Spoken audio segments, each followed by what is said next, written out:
Muito bom estar com você aqui, mais um podcast.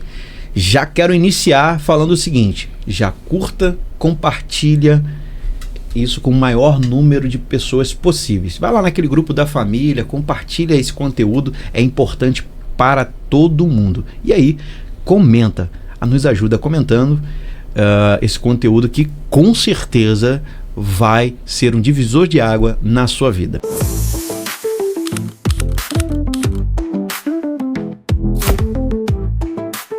Estou aqui com o pastor Werneck e com a Lisa Paiva, a esposa do pastor Werneck.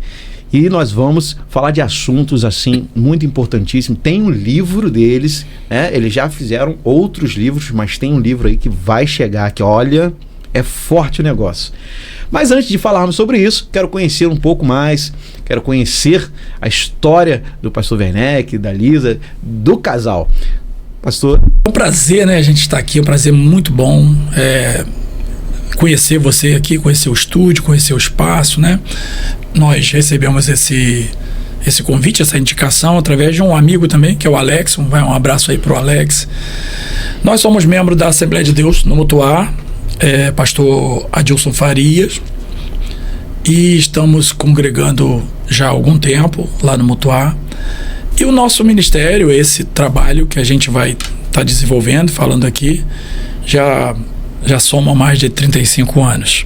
Então, essa abertura realmente é um prazer. E daqui a pouco a gente vai estar falando mais. Pastor Werneck, é uma curiosidade. Como que foi o seu chamado, a sua vocação? Como é que iniciou isso? Bom, Misael, vamos lá. Eu nasci na igreja, né? Meus pais já eram cristãos, Assembleia de Deus, daquela época aí do tempo da doutrina até mais rígida, né? Eu sou do tempo da Assembleia de Deus, que homem sentava de um lado, a mulher sentava de outro, né? E do tempo daqueles pastores brabos, né? Que você, para pedir uma oportunidade, você tinha que quase se humilhar e mesmo assim o pastor não dava, então você ficava triste e queria cantar. Hoje não, hoje os pastores imploram para os jovens estar na igreja cantando. Então, fui criado como jovem na igreja, mas eu sempre digo que a gente precisa ter um encontro com Cristo. Filho de crente na igreja não é crente, não é cristão ainda, ele vai ter que ter um encontro com Cristo. Trabalhei muito jovem, aí com meus 15, 16 anos, trabalhei com um grupo de libertação na igreja, com aquelas irmãs de oração na época. Antes dos 18 anos eu dirigi evangelismo, mas ainda era jovem, ainda tinha que ter um amadurecimento. Casei cedo, né? Eu conheci a minha esposa, foi um amor à primeira vista. Eu sou realmente muito apaixonado, são 40 anos de paixão, 38 de casamento, mais 2 de namoro e noivado, são 40 anos com essa mulher linda que está aqui. E foi um encontro assim de Deus mesmo, né? Naquela época eu não poderia dizer isso, hoje eu posso, que Deus realmente direcionou o nosso encontro pelo que Ele tinha à frente, com tudo que Ele dá através dela para o meu ministério de ministração e o nosso encontro junto hoje nesse trabalho que agora estamos caminhando juntinho nesse trabalho. Então, fui consagrado a diácono, depois ao presbitério. E já estou pastor há 14 anos agora, e já trabalhamos com o ministério que a gente vai estar desenvolvendo aqui, são mais de 35 anos, com casais. Lançamos o nosso primeiro livro, né? O livro Plástica Restauradora foi um compêndio de assuntos reais. A gente selecionou alguns dos casais que a gente trabalhou ao longo do tempo, casais que tiveram problema de traição, de desencontro. Um compilado de história. Um compilado de história, é verdade. Teve casais que... Tem um caso, que é um caso lá de Minas, e que a gente estava numa palestra, quando acabou, a irmã quis falar com a gente, e ela se abriu, eu acho, abre essa janelinha aqui. As pessoas, quando começam a ter confiança no obreiro, se o pastor, a pastora, né? A Lisa não se identifica pastora, a nossa igreja não tem esse título, mas na mulher de Deus ali, se tem confiança, as pessoas abrem até a sua intimidade. Sim. E confiam em você, né? Então ela chegou e conversou com a gente que ela já estava casada há 10 anos, mas ela não tinha nenhum prazer no seu casamento, prazer sexual, né? Ela só satisfazia o marido e ela não podia conversar isso com ele. Então, tivemos toda uma conversa com ela, todo um trabalho, ficamos algum tempo lá na cidade, orientamos, né, o que ela deveria fazer, como conduzir. E a gente ora, Misael, não dá para fazer nada disso por nós mesmos. A gente pede um tempo, a gente vai orar e o que Deus colocar, nós vamos te passar, né?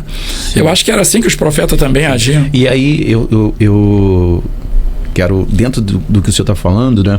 Hoje está muito em falta isso dentro das igrejas, né? Esse conselho pastoral, esse ouvir do pastor, né? Tá muito púlpito, né?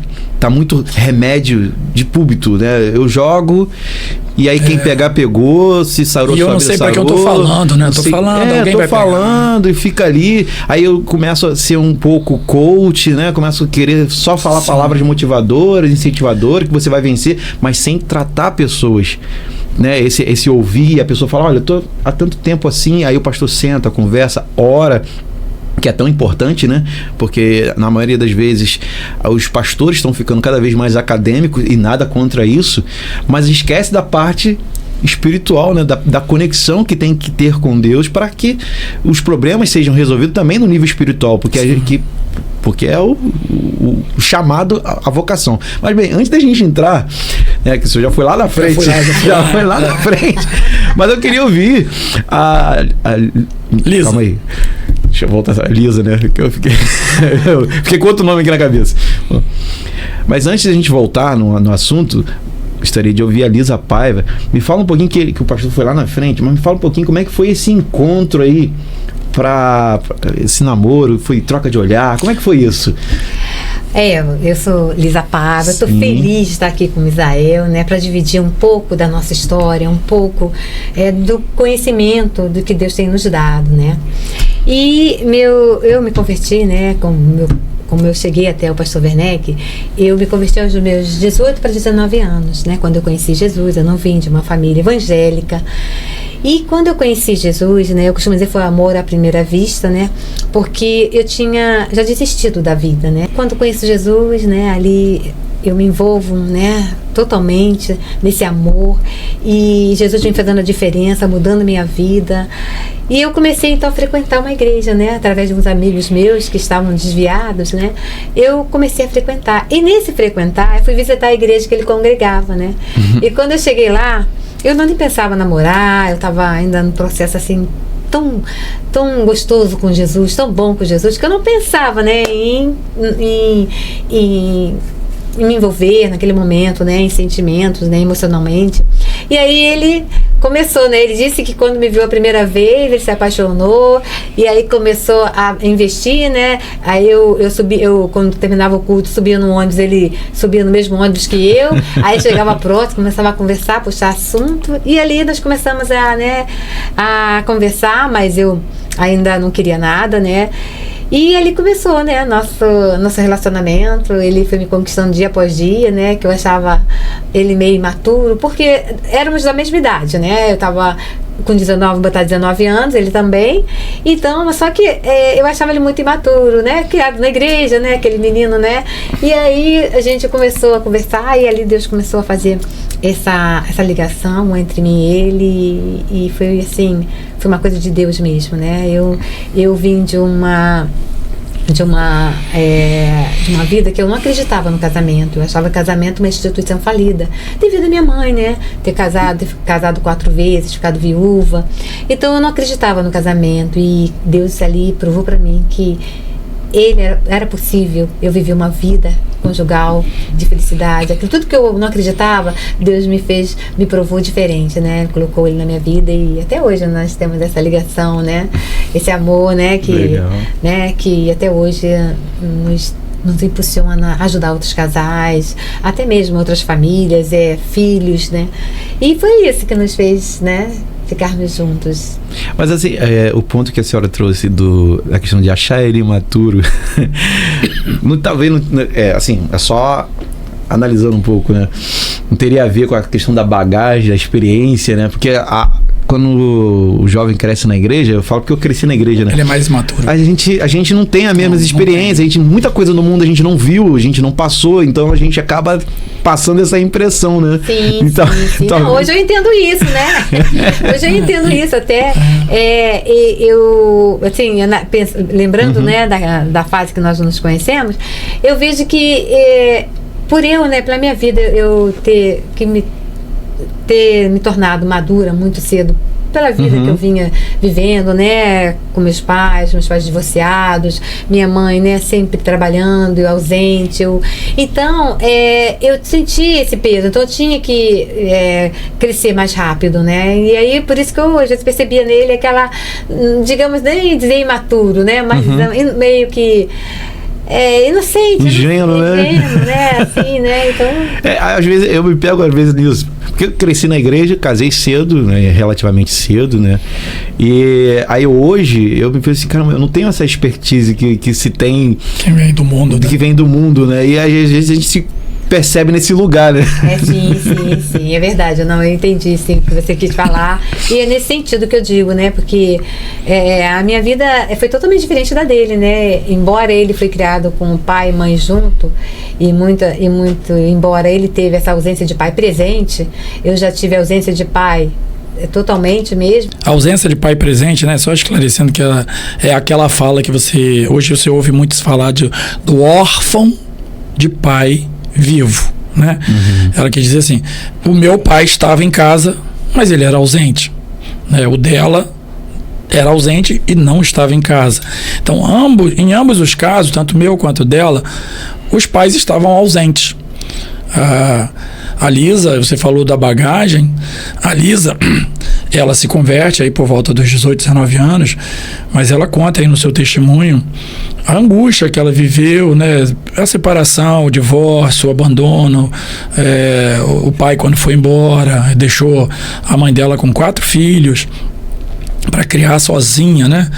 E ela assistiu isso, ela esteve diante do juiz com 7 anos, então ela assistiu essa briga conjugal ainda como uma criança, e a Lisa desiste da vida por volta dos 18 para 19 anos. Ela resolve, né, partir por conta própria, e foi Deus quem interviu.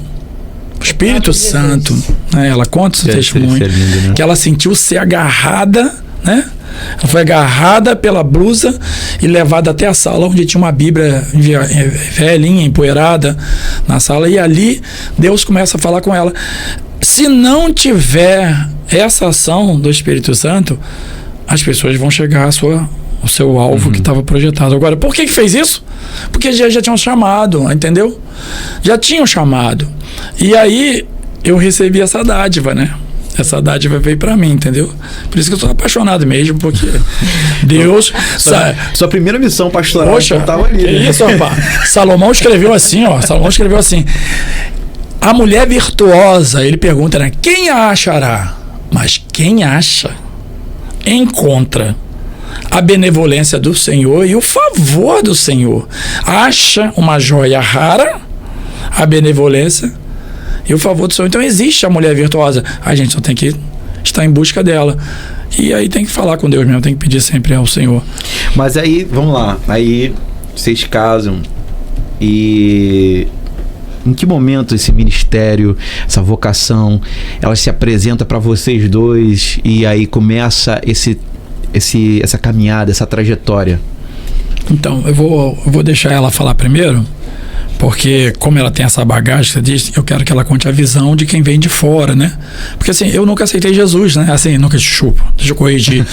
Eu já nasci na igreja, então você não tem aquela, fala assim, eu nunca tive um testemunho forte, igual as pessoas têm, né? Sim. E ela tem. Então, quando eu me converti, né? Logo o Senhor já começou, né, um tratamento espiritual na minha vida, né, de tantas coisas que eu precisava, né, curar, tantos traumas que eu tinha na minha infância, tantas coisas que eu vi a necessidade de que Jesus precisava entrar. E quando eu pensei realmente em desistir da vida, foi no momento, né, mais difícil da minha vida, onde eu não tinha realmente vontade alguma. E Jesus aparece na minha vida de uma maneira tão forte, de você sentir a presença, sentir Ele tomar, né, naquele momento, como dizer, aquele instrumento, né? Que meu padrasto, eu vou falar, ele era militar, da polícia militar. E o que acontecia? Ele tinha, né, esse instrumento dentro de casa. E um dia eu falei, você vai ser com isso que eu vou terminar minha vida. Falei, Deus, se tu existe, muda a minha história, muda a minha vida, muda quem eu sou. E se tu existe, tu muda, porque eu não quero mais viver. E ali começou, né, Deus falar comigo de ouvir a voz de Deus, né? De ouvir a voz de Deus. Deus começou a falar comigo. E eu percebi nesse dia que eu tentei, quando Jesus entra nesse tempo e toma da minha mão aquilo. E eu falei, Jesus, Deus está falando comigo. Deus está falando comigo. E quando eu sinto essa presença de Deus, eu comecei a ir em busca dessa voz que me falou comigo. Né, que eu te escolhi desde o ventre da tua mãe, eu escolhi você, eu quis que você nascesse. E eu fui atrás, né? E aí, conforme eu disse, né, esses jovens desviados me falam de Jesus, eu aceito Jesus. E dali eu venho trabalhando toda essa minha vida. Já começou muito cedo, porque eu lembro que quando eu tinha minha filha com 1 aninho, eu fui dar aula na escola dominical para jovens senhora. Ali já começou meu ministério de ensinar, de aconselhar. Então Deus já tinha me entregue o aconselhamento nas minhas mãos. Eu só fui aprimorando cada dia, né? E eu vi a necessidade que hoje a igreja precisa, né? De pessoas que se levantam com o propósito de trazer a verdade, que muitas das vezes as pessoas não entendem, que você está imitando ciclos lá de trás. E eu vi isso na minha própria vida e vejo isso em vários irmãos da igreja que me procuram repetindo ciclos. Esses ciclos se repetem. Se você for hoje pensar em ciclos da sua vida, você vai falar, realmente, isso aconteceu. Isso foi assim, igual lá atrás, igual na minha mãe, igual meu pai. Você vai perceber que tem alguma coisa. E às vezes atrapalha a nossa vida com Deus, né? A nossa vida espiritual, a nossa vida em família, né? A nossa vida com os filhos. Você repete o que seu pai fez com você.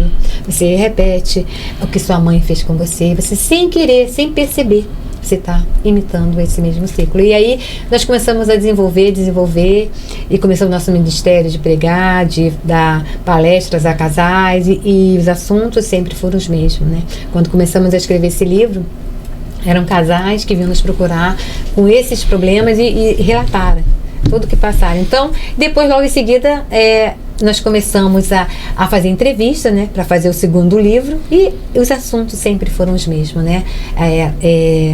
Legados geracionais, né? Pessoas que não conseguiram perdoar, que não conseguiram sobreviver àqueles traumas, né? E aí carregam isso durante muitos anos da sua vida, né?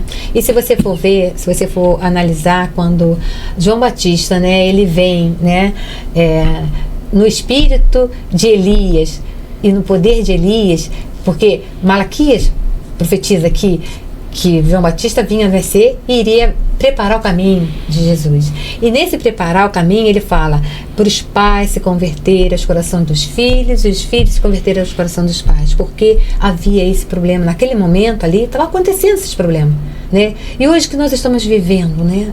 Pai matando filho, filho matando pai, nós estamos vivendo isso. Então, quando João Batista ele vem falando sobre arrependimento, sobre os pais se converterem aos filhos, eu tenho até um vídeo que fala para os pais pedirem perdão aos filhos, porque muitas das vezes os filhos carregam uma dor lá atrás. E os pais pensam que está tudo bem e não está bem. E eu gosto muito da palavra do apóstolo Paulo, quando ele fala em Coríntios que não são os filhos quem tesouram os pais, mas os pais quem tesouram os filhos. E aí você vai ver muito bem, então começa com os pais, né? A cura para o seu filho começa com os pais. Às vezes os pais precisam conversar, pedir perdão, lembrar lá de trás, porque não é que os pais fizeram porque queriam magoar, é porque lá atrás você trabalha, você é novo, você não tem essa maturidade que hoje nós temos. Então os filhos ficam à mercê desse sentimento e o inimigo fica ali, naquela mágoa, naquele trauma, naquela tristeza, porque quando você sai para trabalhar e deixa um filho o dia todo, você não sabe o que ocorreu durante o dia. E muitos filhos têm conversado com a gente e falado que foram abusados, que sofreram traumas na infância. E aí não pode falar com os pais. Então, por isso eu fiz esse vídeo, para aconselhar os pais a conversarem com seus filhos. Ainda há tempo, enquanto estamos na Terra, podemos consertar, podemos ajeitar, lançar sementes boas no coração dos filhos. E é por isso. Aí isso foi nos dando mais engajamento para a gente continuar nessas falas, né? Que as pessoas às vezes hoje não gostam de falar. Falar, mas eu aceitei Jesus, Jesus mudou já tudo, curou tudo. Sim, você vai ter direito à vida eterna. Mas e a vida boa na Terra? Você está indo perdendo? A vida eterna você tem direito. Você aceitou Jesus com certeza, mas e a prosperidade na Terra? Né? Não só prosperidade financeira, mas prosperidade em família, prosperidade na saúde, prosperidade. São essas coisas que a gente quer falar, né? Então, se você não vai lá atrás, não tenta entender por que seu pai errou, por que sua mãe errou, você nunca vai conseguir achar a cura da sua alma. Sim. E é importante, é importante. E parece, até eu estava conversando aqui com o pastor anteriormente sobre isso, que se fala do Evangelho muitas das vezes como se fosse uma mágica que ia resolver todos os problemas, né? Você se converteu, recebeu uma oração na igreja, pronto. Aceitou Jesus, acabou tudo. Acabou tudo, né? E não é assim que funciona. A cruz não é automática. Exatamente. Tem um processo, né? Sim, tem um processo. E esse processo passa pelas nossas atitudes. Porque eu gosto muito da mulher samaritana. Sim. Né? Jesus se revela para ela, que Jesus, praticamente a primeira revelação que ele faz de que ele é o Messias é para aquela mulher, né? Ela fica maravilhada, mas Jesus não deixa passar batido o processo. Chega para ela e fala, olha, cadê seu marido? Eu tenho que resolver uma situação que está na sua vida. Ela tinha traumas. Tinha traumas, exatamente. Aí ela falou, não tenho marido. Eu falei assim, aí Jesus faz mais um processo. Realmente, você teve 5. Então, assim, Jesus se revela para ela como Messias, fala com ela, foi abençoada, mas não para por ali. Sim. Teve um processo que Jesus chamou para esse processo. Não, vamos cá, vamos conversar. Sobre esse assunto. Vamos falar sobre esse assunto. Vamos confessar. Sabe, hoje, o grande problema hoje, que nós estamos falando, sobre confessar pecados. Que as pessoas não querem hoje confessar pecados, se arrepender, não praticar mais, né? E confessar uns aos outros. O que você entende de confessar uns aos outros? É eu confessar a minha vida, meus erros aos meus filhos, para que eles não venham cometer os mesmos que eu cometi. Quando você não resolve o problema seu aqui, você larga para os seus filhos resolverem depois. Então, é mais fácil resolver aqui. E Hebreus nos ensina o quê? Que vocês já eram para ser mestre. Paulo fala isso. Eu considero que a carta aos Hebreus, né, é de Paulo pelas palavras, né? Mas é claro, o autor de Hebreus fala. Vocês já eram para ser mestres. Vocês ainda querem leitinho. Vocês já eram para estar comendo carne, porque não sabe discernir. Então, ele estava querendo dizer que vocês já podem discernir o bem e o mal. A fonte que você quer beber, a fonte de água limpa, qual a fonte você tem bebido a tua água. Então, Paulo, ali a carta aos Hebreus, ele fala isso, sobre você saber discernir. Então, hoje as pessoas não sabem discernir se a sua enfermidade é física, se a sua enfermidade é da alma, se a sua enfermidade é espiritual. Então, você tem que aprender a discernir onde é. Porque a enfermidade do corpo, o que é? Você pode estar faltando uma vitamina, pode estar faltando um hormônio, né? O hormônio da tireoide, pode estar desregulado. Sim. Então, você precisa regular porque isso causa depressão. Sim. E da alma, quando você perde alguém que você ama muito, né? Quando você perde um filho, quando você enterra uma mãe, né? Uma esposa, aí vem a depressão da alma. E essa depressão da alma, com certeza, precisa ser tratada, precisa você ir fazer uma terapia, conversar e trazer a memória, o que te traz esperança, né? Você trazer a memória que hoje, às vezes, você está aqui chorando, mas amanhã você ainda vai pegar um neto no colo, você ainda vai viver coisas lindas com Deus. Então, você pensa que é o fim. E a espiritual é aquela que é legados, que lá atrás, às vezes, foram abertas portas, né?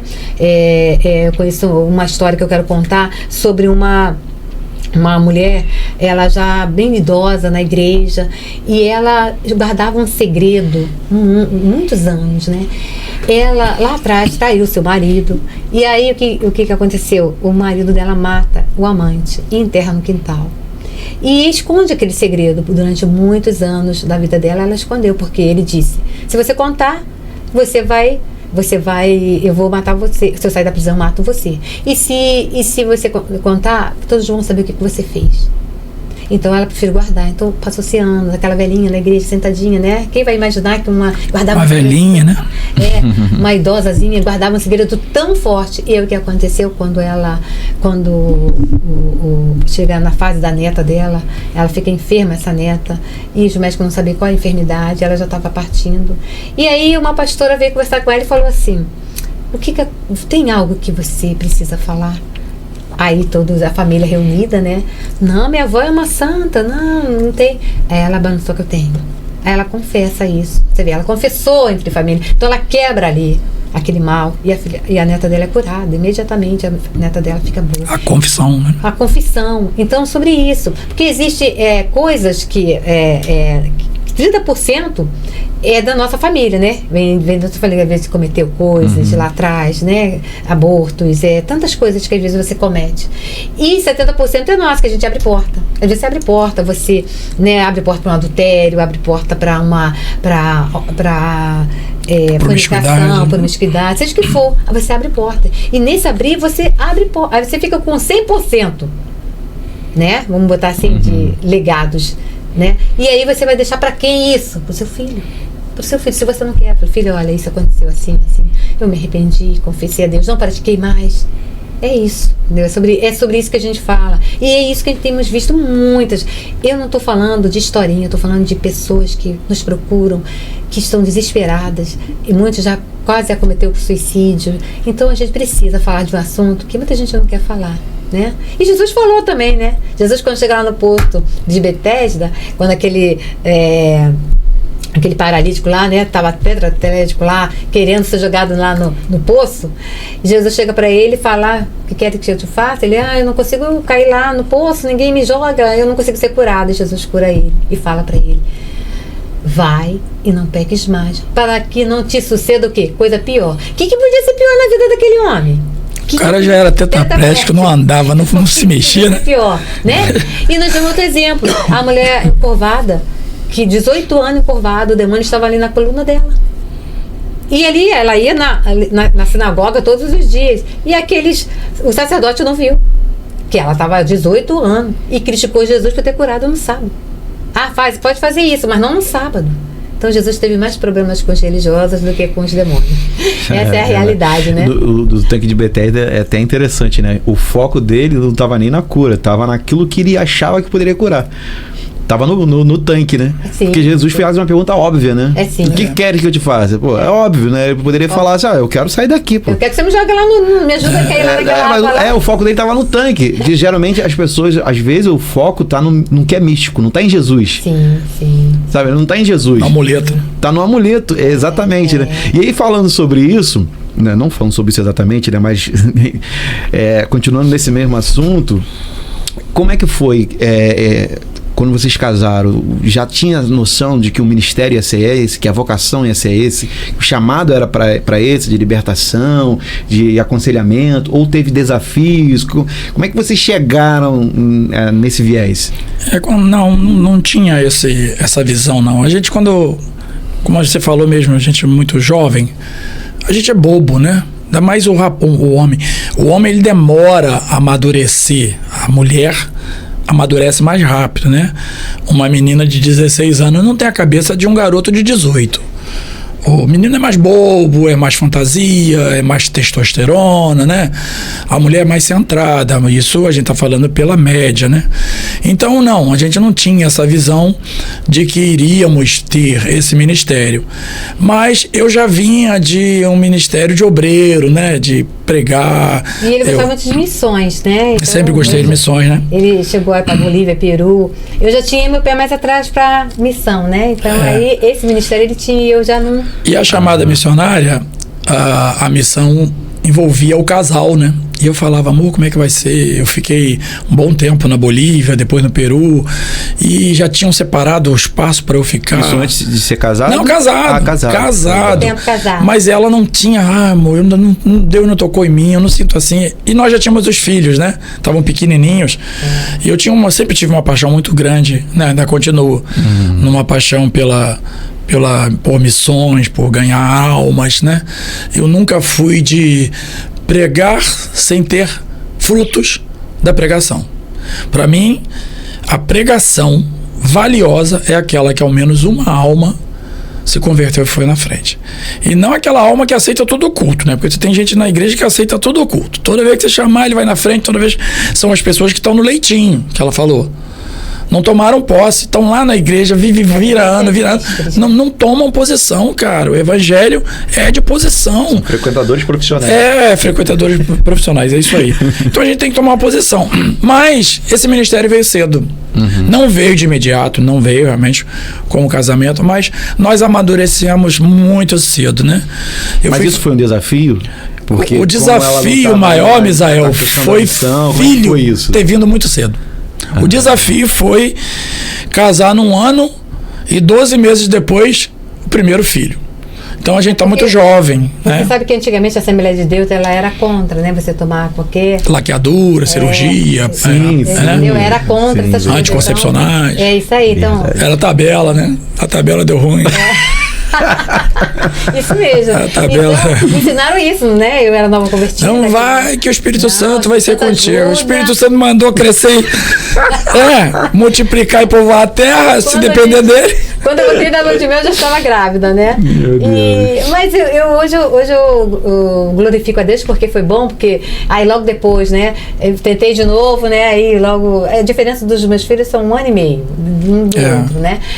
Mas foi bom que cresceram juntos, né? Foi tudo... Então, profissionais, os dois já têm a vida deles. Então ele pensava em ir para missão quando eu tinha os 2 pequenininhos, né? Então aí... Você teria que levar o filho, né? E quando você fala de campo missionário, você fala de situações sanitárias de um país, né? Alimentação, né? Eu tomei suco curtido com aquele bichinho branquinho pulando dentro do suco. E é comum, porque eles deixam o suco curtir 1 semana e só fica bom depois que gerou aqueles bichinhos lá que é do próprio suco, né? Eu não sei o nome daquele bichinho lá, mas aquele bichinho branquinho assim. E aí eu tava num trabalho de missões, nós éramos 5 e veio 6 copos. Aí o rapaz falou: pastor, quer mais um pouco, né? Te gusta?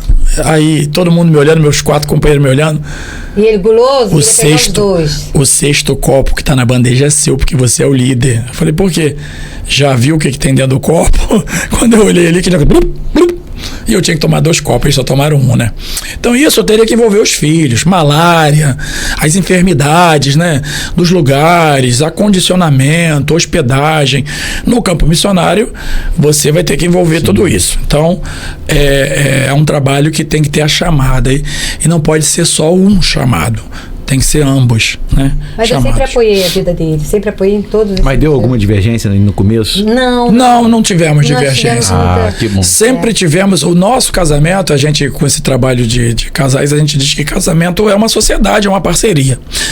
E o nosso casamento sempre foi uma boa sociedade. Sim. Tudo bem dividido. Tudo tanto que, amor, eu queria trocar de carro. Não, agora não. Amor, não quero trocar de carro, não. Agora a gente pode trocar de carro. Vamos pensar como vamos fazer. Amor, eu quero lançar o livro. Não, ainda não. Eu sempre apoiei. Deixa passar mais um tempo. Quando eu vi que ele estava indo para um lado que não ia ser bacana, não ia ser legal, eu chamava a atenção dele, falava assim, não é assim, não fala isso é feio, né, para um homem de Deus falar, não fala assim. Então eu sempre tive por trás dele, assim, aconselhando ele, empurrando ele, eu nunca segurei ele, nunca foi aquela mulher ciumenta, que, né, brigasse, você não pode ficar fora. Pelo contrário, eu arrumava ele para ele ficar, às vezes eu trabalho na igreja o dia inteiro, ele ficava lá o dia inteiro, eu não estava lá, mas estava por trás dele, apoiando ele, já direcionava o que ele tinha que falar, como falar, né, o que dizer. Então foi sempre assim, nosso casamento sempre fomos assim. Muito apaixonados pela obra, né? Uma vez eu lembro até de uma irmã que falou para você que o seu esposo gosta muito da igreja, né, irmã? Ele tem uma paixão muito grande. Falou, ele vem para cá de manhã, só volta de noite. Então, mas é porque Deus tem um plano muito grande na vida de vocês. A partir desses encontros com alguns profetas, a gente começava a entender que o nosso casamento não era só um casamento causal, né? Ele tinha todo um propósito nos céus. Encontro, né? De almas, que eu costumo dizer. Porque todas as minhas mensagens, as que eu ouvi, a minha esposa me dá dica, foram bem sucedidas. A que eu fiz por conta própria, desandou. E vou te dizer, um problema para você que tá ouvindo a gente aí, é que depois que você saiu do culto, que achar que você fez uma mensagem né? Top! Quando a porta do carro fechar, se prepara. Porque se não foi, tu vai ouvir. Eu falo, tá horrível, você falou. E na verdade, talvez é a única voz. É a única voz que faz sentido. Que realmente. Sabe por quê? Porque o elogio, e tá lá, provérbio diz: não confie nos elogios. Eles são doce como mel, mas lá dentro amargo como fel. E às vezes as pessoas querem ouvir esse elogio, né? Poxa, pastor, que mensagem, Deus desceu. Pra validar, né? E depois com o outro ali, cara, que mensagem horrível, né? Poxa, pregou tudo que a gente já sabia, né? Fiz a mesma pregação do outro. Uma coisa que eu não gostava, né? Hoje eu já gosto, porque eu tenho assunto, muito assunto. Você vê que a gente tá aqui, não vai dar pra se falar tudo. Se eu não pegava a voz dela também, ela fala sozinha, né? Mas aqueles eventos que te convidam pra você pregar sexta, sábado e domingo, eu não gostava. Porque eu achava, não para você pregar os 3 dias, que você ia pregar o mesmo tema com pregadores diferentes, que eu falava assim, o que o cara vai pregar no primeiro dia, no segundo, eu vou pregar no terceiro, eu quero pregar no primeiro, vai pregar hoje não. Ele pode me convidar para um evento que tenha 10 pregadores, porque eu sei que Deus vai falar o que ele tem que falar. Se o profeta não pedir a Deus a voz, ele vai falar de si mesmo. Então pode ter 10 pregadores, 20 pregadores, que eu vou orar no meu dia e quero que o Senhor fale naquele dia. Vou até a minha esposa, amor, o que a gente deve falar hoje? O tema é esse. Às vezes você pensa assim, só olha um tema, ai, que tema difícil. Não vejo mais tema difícil nenhum. O Espírito Santo tem falado, Misael, tanto com a gente nesses últimos dias, muita coisa mesmo, que não tem mais tema difícil. Você pode escolher qualquer tema dentro da Bíblia, dá pra gente. Não a gente vai pra casa, vai orar, Senhor, o que eu falo nisso aqui? E Judas foi e se enforcou. Vamos falar da depressão, vamos falar da traição, vamos falar da falta de reconhecimento. Jesus deu tudo a ele, elegeu ele, deu todo o ministério, e agora ele jogou tudo fora. Você que está aqui hoje, quer abandonar, então assim, você tem de onde tirar conteúdos e conteúdos. A Bíblia é um portal de bênção. Verdade. Agora, falando do ministério de vocês, do foco de vocês, né? Desde o livro da Plástica Restauradora até o próximo que vai ser lançado, como que foi isso? Vocês enfrentaram algum desafio? Esse tema, né, que a gente traz hoje na igreja, né? E até que foi um pouco se deixado, né? Parece que, né, a igreja foi trabalhando outros temas. Hoje a igreja está mais musical, né? Omitiu, né? Acabou se omitindo. Isso. E como é que foi para vocês avançar nessa temática, né, de libertação, de cura mesmo da alma e tal? Como é que foi? Eu vou começar porque quando nós decidimos escrever esse livro, Plástica Restauradora, nós estávamos passando um processo muito difícil, onde ele recebeu um diagnóstico que ele não ia cantar mais, que ele não ia pregar mais, que ele não ia falar mais, porque ele foi acometido de uma enfermidade da corda vocal. E aí o médico falou, vou ter que te retirar, né, a sua corda vocal esquerda.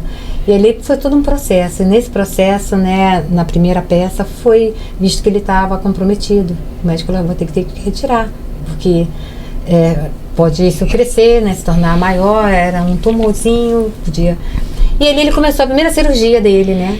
Aí foi a primeira, e depois veio a segunda, aí a segunda veio com biópsia e disse que estava comprometida, e depois nós estávamos com uma viagem para Manaus e numa tribo lá indígena, e nós fomos tão arrasados no avião, tão arrasados, né, com essa, porque ele pegou, né, a biópsia, e aí nós fomos muito tristes nessa viagem, e eu falava, meu Deus, e agora? É o fim, Senhor, agora acabou, Senhor.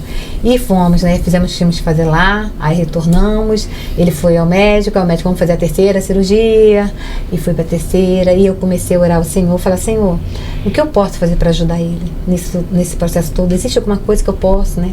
Aí o Espírito de Deus foi me levando sobre levantar a imunidade, eu fazia várias coisas para ele, uma das coisas que eu fiz muito foi alho, mel, cebola roxa, porque é uma coisa que levanta a imunidade, né? E fui trabalhando isso tudo, fui com coisas caseiras, e orando ali. Aí ele foi para quarta cirurgia, né?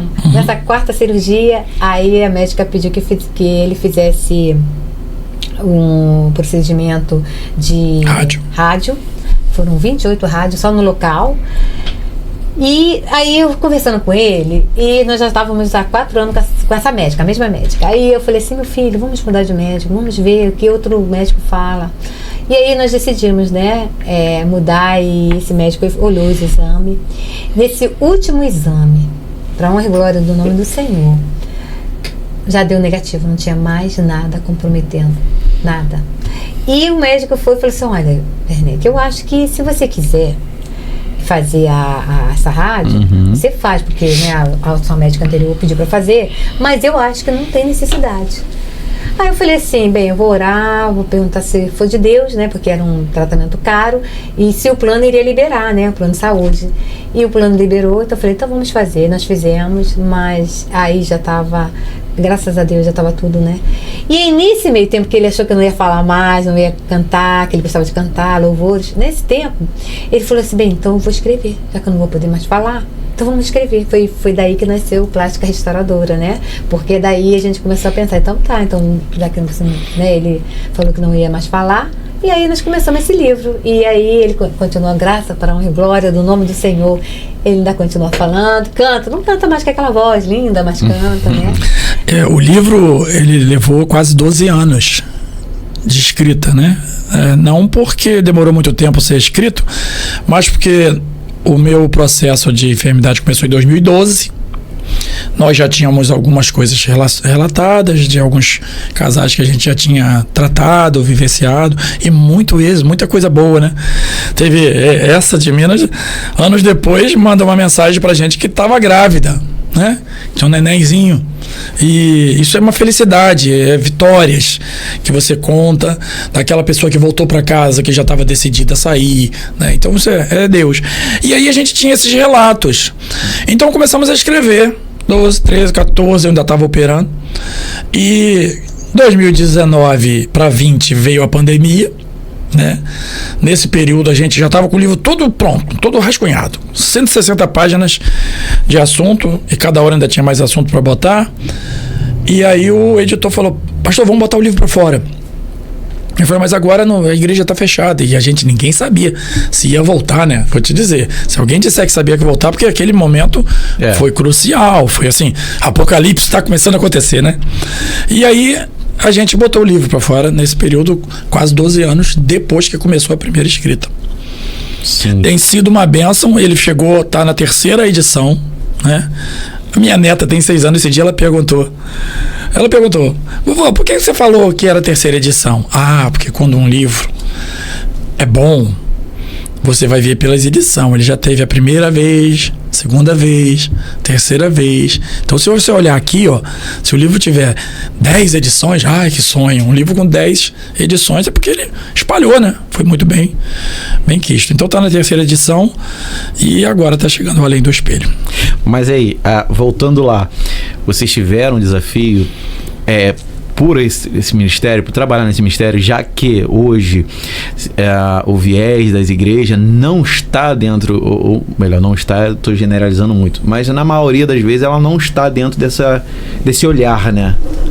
Você diz em relação agora ao segundo livro, Além do Espelho, eu falo em relação de libertação. Em relação ao trabalho de libertação. Que você falou da omissão. A coisa de olhar para as pessoas e falar assim, olha, tem um ciclo ali que se repete na vida daquela pessoa, tem um olhar mais espiritual que precisa, talvez uma libertação, enfim. A igreja hoje não está muito voltada para isso. Misael, uma coisa jurídica. Uma lei não revogada é uma lei vigente. Uma lei que não foi revogada é uma lei que ainda existe. E de que lei que eu estou falando? Se a gente for ler os 10 mandamentos, a gente tem os 4 mandamentos que são direcionados a Deus e os 6 que são direcionados ao homem, né? Os 4 a Deus. Não terás outro Deus além de mim, não farás para ti imagem de escultura, não guardarás o dia de sábado e não terás para ti imagem de escultura. Eu pulei algum aqui. Quanto ao homem, honra teu pai e tua mãe, não matarás, não adulterarás, não furtarás, não dirás mau testemunho, não dirás o nome do Senhor teu Deus em vão, né? não cobiçarás nada, né? Que aí não é só a mulher do próximo, é a vaca, o bezerro, o carro, a casa, não cobiçarás. E aí no mandamento do Senhor, quando ele fala das imagens de escultura, ele descreve ali em Êxodo 20, versículo 5, e visitarei a iniquidade dos pais nos filhos até a 3ª e 4ª geração. Foi o Senhor quem escreveu isso. Deuteronômio, no capítulo 9, ele vai repetir essa mesma passagem. Então, quando ele diz que eu visitarei a iniquidade, e aí Provérbios 26, 2 vai escrever: a maldição sem causa não virá. Então tem uma causa, né? Ele fala: como o pássaro, como a andorinha no seu voo, como o pássaro no seu vaguear, como a neve no verão, tudo tem um motivo para vir. Ele fecha que a maldição sem causa não virá. Então tudo tem uma causa. E essa causa, ela vem seguindo todo o decorrer da história da Bíblia e vai chegar no Novo Testamento também. A gente já falou aqui do paralítico de Betesda, a gente já falou da mulher encurvada. E dos discípulos, quando pergunta a Jesus. Se foi esse que pegou ou foi seu pai, né?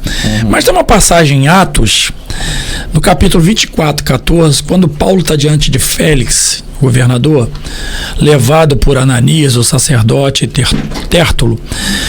Eles acusam Paulo de estar fazendo bagunça, baderna, estar fazendo tumulto, tagarela. Aí ele fala assim: ó, nada do que vocês estão me acusando, vocês têm prova.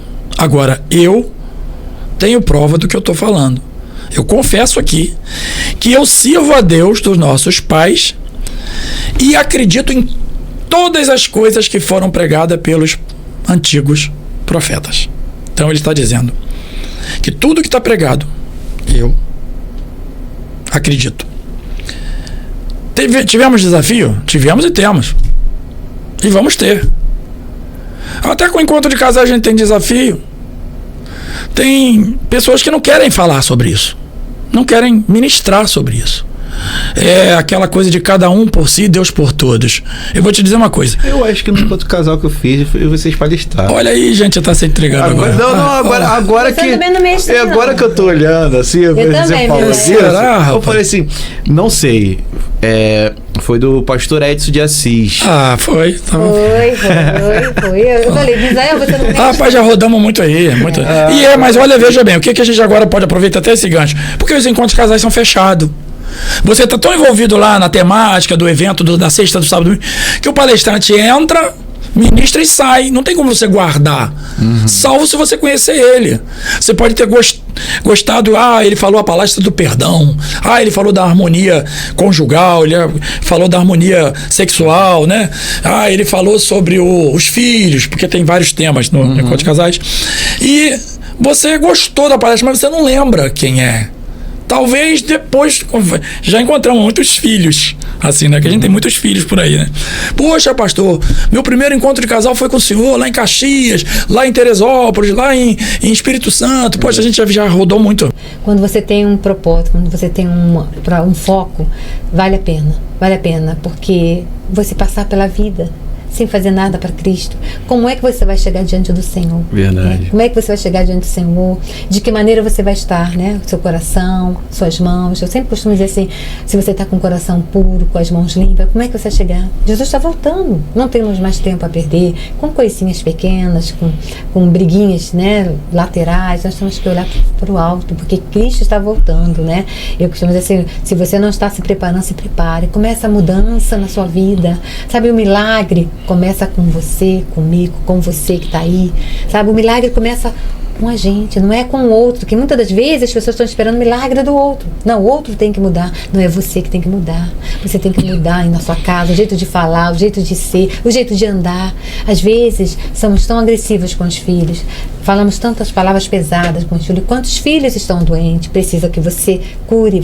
Teu filho está morrendo de fome, de sede da tua presença, você trabalha, sai. Não é que nós estamos julgando aqui você ter que sair. O problema é como você age quando está com a sua família, com seu marido, com seus filhos. Se você senta, abraça, beija, eu te amo, filho, me perdoa por estar ausente, mas eu preciso ajudar seu pai financeiramente. É conversar que hoje falta hoje. hoje na igreja, né? Verdade. Hoje são assuntos que ninguém quer falar na igreja, né? Os assuntos estão passando por cima, as pessoas estão assim, sabe? Os filhos morrendo na tua presença, morrendo. E você nada faz. Sim.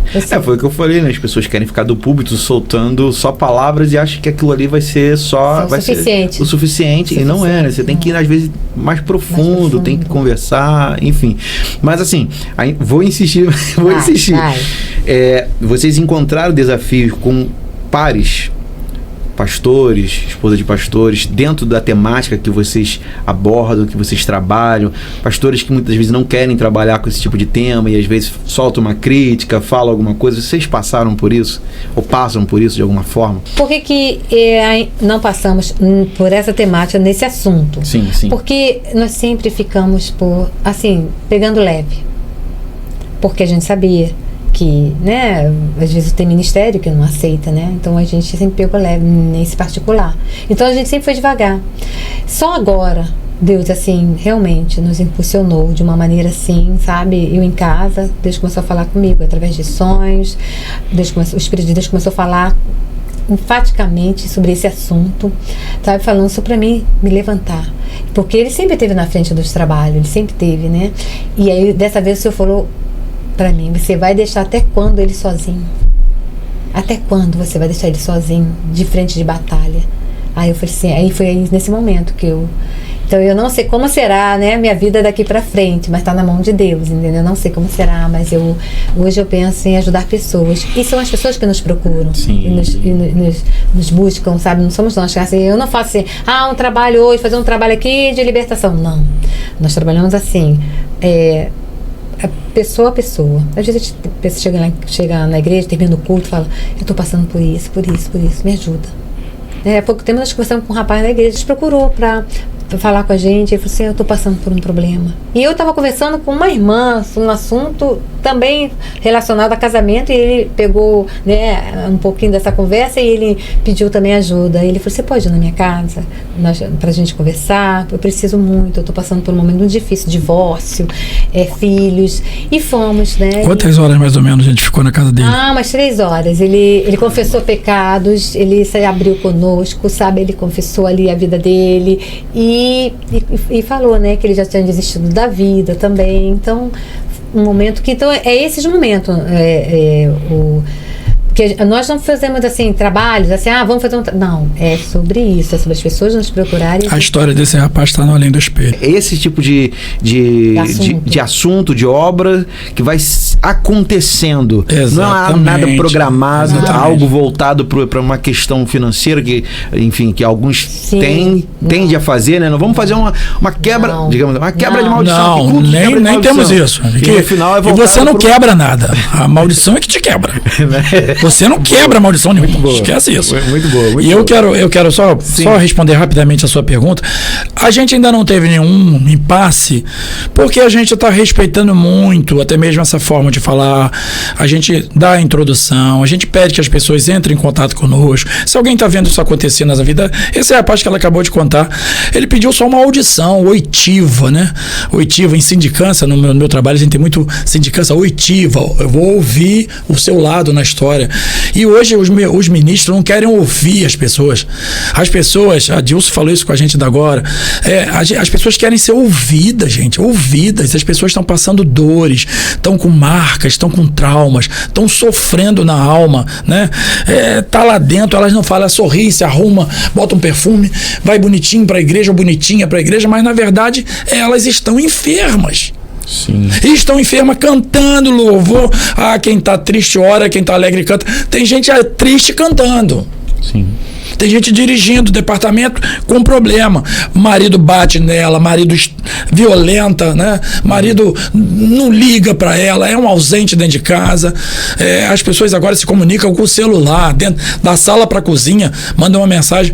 Não, tá faltando o afeto, tá faltando o tocar, tá faltando o abraçar, sabe? E esse livro, por que nós tivemos essa? Não é uma maneira de despertar. Esse livro não vai te curar. Porque quem você vai ler esse livro, você vai entender o que está acontecendo na tua vida para você, junto com Deus, pedir, Senhor, eu preciso me curar.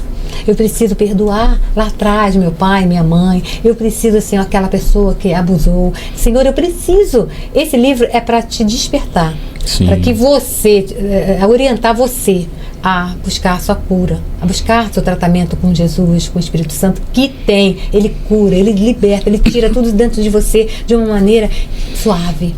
Você consegue falar. Hoje, falar desses problemas, eu tenho muito testemunho. Falar desses problemas não me dói mais, porque já sou uma pessoa curada com Cristo. E estamos no processo, até o dia que Jesus voltar. É um processo. O cristão é até o dia que Jesus voltar. Precisamos curar para você viver uma vida boa com a sua família, com o seu filho, sabe? Uma vida de prosperidade na terra. Eu não falo financeiramente falando, eu falo prosperidade, né? Sim. Ser feliz, entender o que aconteceu na sua vida. Até porque os pais da igreja, né? Nossos pais da igreja, eles não tinham vidas financeiras robustas. Nunca tiveram, né? Mas eram prósperos, né? Exatamente. Viviam bem com aquilo que tinham. Eram felizes, né? Eram felizes. Tinha os problemas, sim, sabe? Mas eu acho que Deus era tudo. Provérbios 28:13, ele diz assim, ó, quem esconde os seus pecados não prospera, mas o que confessa e os abandona encontra misericórdia e a prosperidade. Então, no passado, a gente tinha mais verdade, mais intimidade, né? Poxa, você subisse num monte há uns 30 anos atrás, se você não tivesse em condição, tu ia rolar do monte embaixo, monte de oração, né? Você ia para uma Santa Ceia tremendo de medo se você tivesse com algum errozinho. Hoje não tem mais esse temor. Antigamente, eu vejo... O podcast dela tem que ser 2 horas, tá? A diferença de ontem e de hoje, que... A igreja de antes, o que ela tinha? A presença de Deus, porque nós dependíamos totalmente, como você disse, não tinha financeiramente. Não tinha, não era muito bom. E não tinha tantos artifícios na igreja, né, para entreter. Isso aí, e a palavra, hoje todo mundo conhece a palavra, entende a palavra de uma maneira que, né, ganha-se dinheiro, né, pregando. Sim. Mas antigamente, não, era aquelas pessoas simples, humildes, né, que às vezes nem saber ler direito sabia, mas tinha a presença de Deus. Tinha presença. A presença de Deus, aquele fogo que, né, subia por nossas pernas acima e a gente sentia aquele poder de Deus. E hoje nós temos... Não é o fogo de hoje, né? Não. E hoje nós temos... Tem muito fogo estranho por aí, né? Hoje você só de ligar o ar-condicionado que fica calor. Hoje você tem o financeiro bem, carro bom, uma igreja com ar-condicionado, um banco confortável, som bom, né? Som bom. Mas o que aconteceu? Antigamente tinha até aquelas caixinhas de abelha, né? Que os outros falam. É como o som era ruim. Caixinha de abelha. Caixa de abelha. É como se nós estivéssemos dizendo para Deus, hoje tá tudo estéril. Eu não preciso tanto de ti. Eu tenho um bom plano de saúde, eu tenho um bom independência, carro. Né? Isso aí. Independência. Então você não depende tanto de Deus como nossos pais dependeram e viveram o milagre de Deus, né? Eu acho que essa é a diferença que eu vejo hoje da igreja, né? Eu sei, não que a gente não pudéssemos crescer, né? Estudar mais. Sim. Mas teve essa diferença aí. Esse livro, quando nós escrevemos e lançamos, a gente começou a identificar nesses personagens problemas. Que por causa dele que vai nascer o Além do Espelho, tá? Sim. A gente começou a ver que pessoas que estavam aqui dentro traziam problemas dos pais, casamentos que foram construídos com problemas, pessoas que foram para o casamento com problema, e esse problema vinha do pai, da mãe, do avô. E aí, por causa disso, a gente começou a reunir algumas coisas, a gente falou, amor, a gente vai ter que falar dos ciclos. E aí quando você pergunta novamente, teve impasse, e a gente não tinha posto ainda, não tinha aberto nessa fala em rede social, em podcast agora, nós tivemos num podcast recentemente que foi essa mesma pergunta que o entrevistador nos fez, pastor, esse tema Além do Espelho é um tema forte. Por que esse tema? Porque eu tô vendo o Misael, tô conversando com o Misael, tá bonito, arrumadinho, né? A barbinha aí, essa barbinha muçulmana. Barbinha muçulmana? Essa beca bonita aí, tá sorrindo. E assim como um vidro, tá? Qualquer vidro, se você botar alguma coisa escura por trás dele, de preferência um pano preto, ele se torna um espelho. Mas o que tem entre o vidro e o pano é o nosso trabalho. O que está por trás do espelho. O que está por trás dessa face que só sorri. O que está por trás desse semblante que nem chora, porque tem pessoas que estão tão machucadas, estão tão traumatizadas, ela nem consegue chorar. Então o Além do Espelho veio para tentar falar um pouco da dor silenciosa. Além do Espelho, vírgula, Dor Silenciosa, é o livro.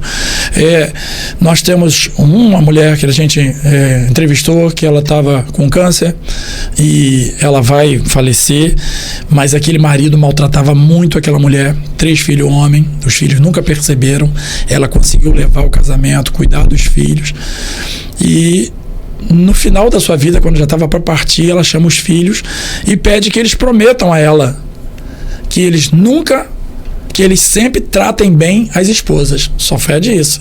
Ela não fala do marido. Ela deixa isso escrito. E a carta só poderia ser lida para eles quando ela partisse. E aí eles ficam furiosos, né? Mas ele lê a carta, e ele já é falecido também, o marido. Ele vai falecer primeiro do que ela. Aquela mulher carregou uma vida e ela nunca se libertou daquela dor. Ela partiu para a eternidade com aquele coração amargurado. Mas ela conseguiu fazer com que os filhos não seguissem em frente àquele sofrimento dos pais. Ela reajam, não repitam os erros do seu pai. Nós temos o caso que ela citou aqui, do rapaz, que a gente foi para casa dele e ficamos até a madrugada. Era só para ouvir o que ele tinha a falar, a gente imaginou que era. E ali naquela noite ele conta cada coisa, rapaz, cada coisa. A gente não vai também dar tudo aqui, porque a gente quer que você adquira o livro, tá, né? Tá no livro. Mas vou dizer, tá gostoso, tá maravilhoso. E mais uma vez, como a Lisa falou, não é a cura. O livro não vai curar ninguém. O livro não vai transformar você. Mas ele mostra para você que você pode encontrar sim a cura em Jesus Cristo. Porque a Bíblia nos diz que confessar os vossos pecados para que você anule essa maldição que vem sobre você por causa de um pecado. Então, é o apóstolo Tiago que fala, o arrependimento, né? Confessai as vossas culpas uns aos outros. Pedro fala, Paulo fala, Tiago fala, né? Levítico fala e Lamentações. Jeremias fala esse detalhe, né? Você vê que Daniel, no capítulo 9, Daniel, a gente comentou aqui antes, né? Por trás dos bastidores, sim, que muita gente acha que Daniel tá novinho. Daniel é um garotinho na hora que ele tá na cova dos leões, né? Eu vi aquelas caricaturas que tinha antigamente, quando eu era cristão jovem, achava que Daniel estava na cova dos leões garoto. Gente, olha só. Nabucodonosor, Nabonido, Belsazar. A cova dos leões acontece com o rei Dário, ou Dario, persa. Então já é o 4º reinado na Babilônia. Daniel vou decepcionar você agora, Daniel está com mais de 80 anos quando ele está na cova do leão. Talvez até por isso que o leão não quis comer, porque já estava com os ossinhos velhos lá. Mas Daniel não é mais um garotinho, né?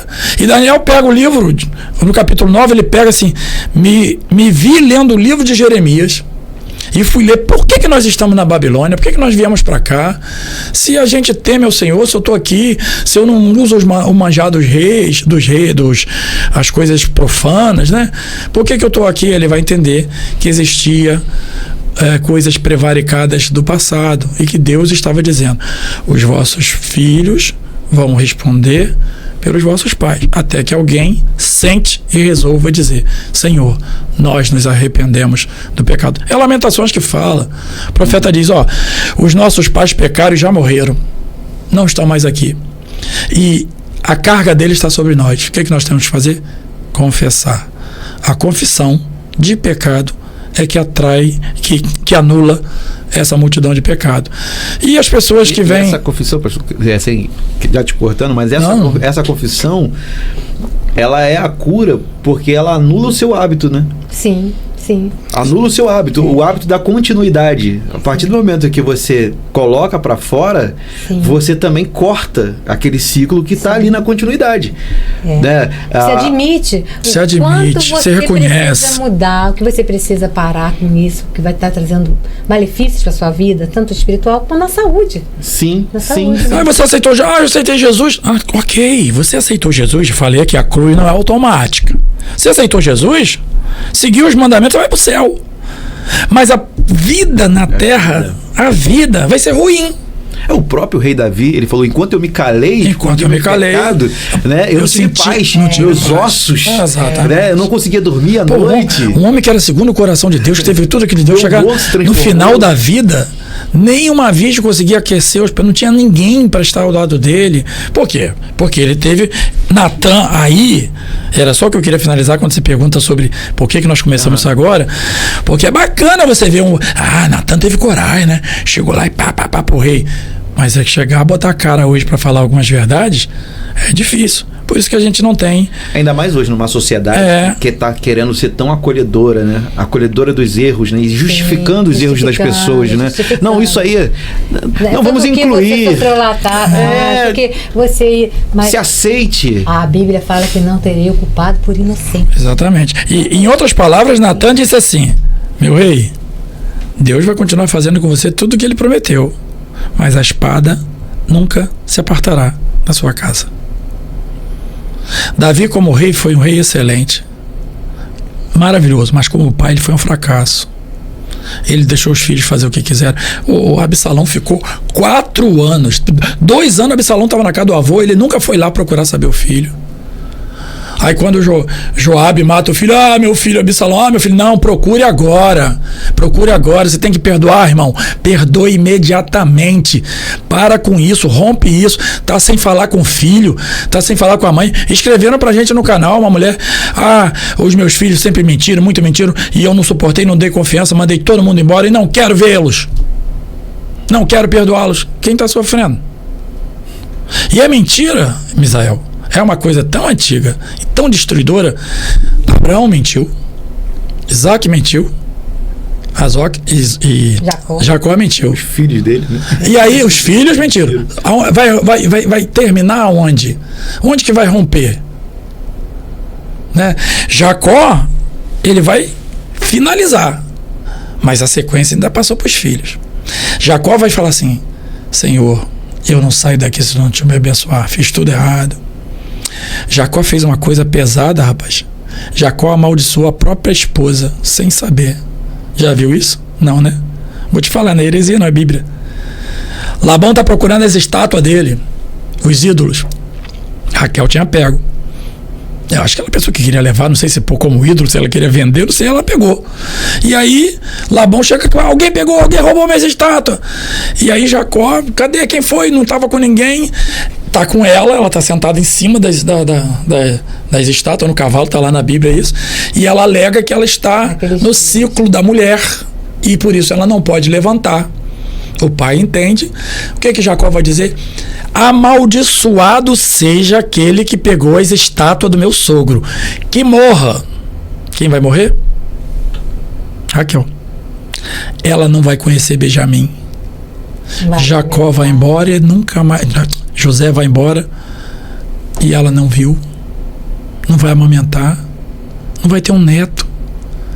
Quando eles chegam lá no Egito, né, aquela história bonita lá, que Jacó pega Manassés e Efraim no colo, bota umzinho em cada. Cadê Raquel? Cadê a mulher amada que o cara trabalhou 7 anos e uma semana? 7 anos e uma semana, tá, irmão? Jacó não trabalhou 14 anos, não. Ele trabalhou 7 anos e uma semana.